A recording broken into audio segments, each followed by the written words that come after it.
The science of IVF. If you have ever wondered about the science behind IVF and how embryos are formed, this guided tour through the Melbourne IVF Embryology Laboratory will explain how our embryologists help you achieve your dream of having a family. Embryo creation and development. In IVF treatment, an embryo needs to be formed and develop before it can be transferred to a woman. This involves many steps over several days and begins with the egg collection. Egg collection and sperm preparation. Step 1. Preparing the egg. For the egg collection, fluid from the ovary called follicular fluid is removed and examined by the embryologist, who isolates the mature eggs, only about 1/10 of a millimeter in diameter. The embryologist identifies the eggs by a large mass of cells and material called cumulus, which surrounds the egg during ovulation. Step 2. Sperm for IVF.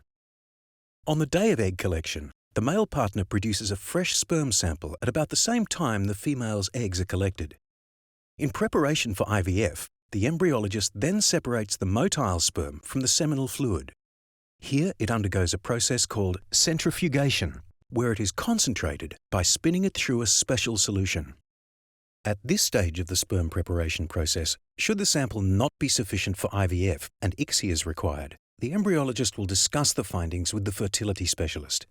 In some cases, sperm collection by testicular biopsy may be required. Step 3. Insemination. IVF is performed by two methods: standard in vitro fertilization, or IVF, and intracytoplasmic sperm injection, or ICSI. With standard IVF, an egg is placed into a dish with a large number of sperm, then left overnight in an incubator to fertilize. However, in many cases, your fertility specialist will recommend ICSI. With ICSI, a single sperm is directly injected into each egg using special scientific equipment. As the egg is 1/10 of a millimeter in diameter and the sperm many times smaller, an embryologist performs this delicate procedure under the microscope. The fertilization process. At Melbourne IVF, we offer a model for embryo culturing that is designed to provide each individual patient with the best possible outcome. Embryos can either be cultured for a few days, with a transfer taking place on day 2 or 3 after egg collection, or be grown for an extended culture period up to 5 or 6 days before transferring back to the uterus. Your fertility specialist will have decided with you what approach will be the best for you and may modify your treatment to give you the best outcome. As your embryos develop, we will contact you to inform you of their progress. The incubation of embryos occurs by placing them in special growth fluids called media, referred to as culturing. The embryos are then incubated and monitored for 2 to 6 days. The fertilization takes place in incubators at 37 degrees, where the atmosphere, humidity, and temperature are carefully monitored and controlled. Cleavage stage transfer. The day after egg collection, morning. In the early hours after fertilization, the egg begins to display 2 pronuclei in the center, one from the male and the other from the female. These are observed under the microscope at this time to confirm that fertilization has taken place.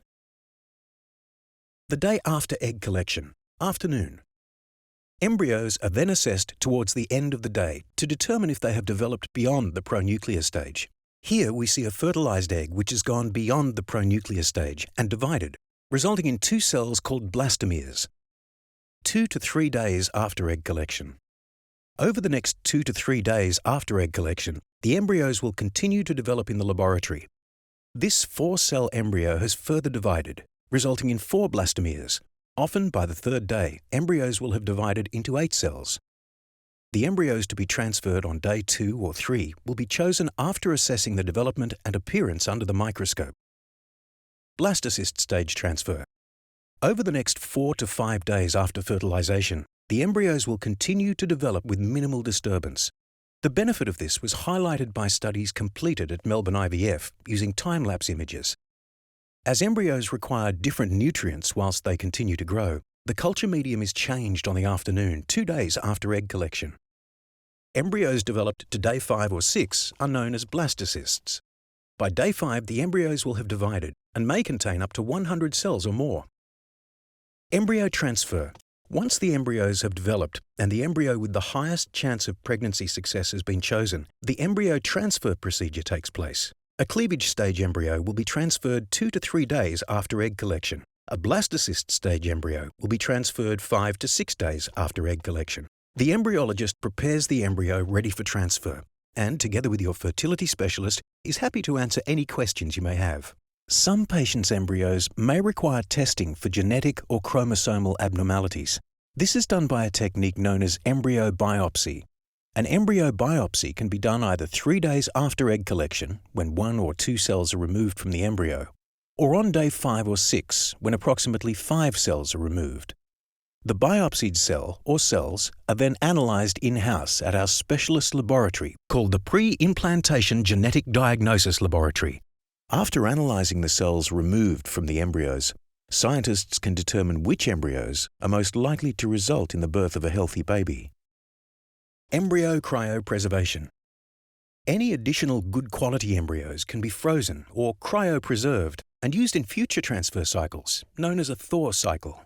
The techniques used at Melbourne IVF are to immerse the embryos in a series of special fluid solutions to protect their cellular structure.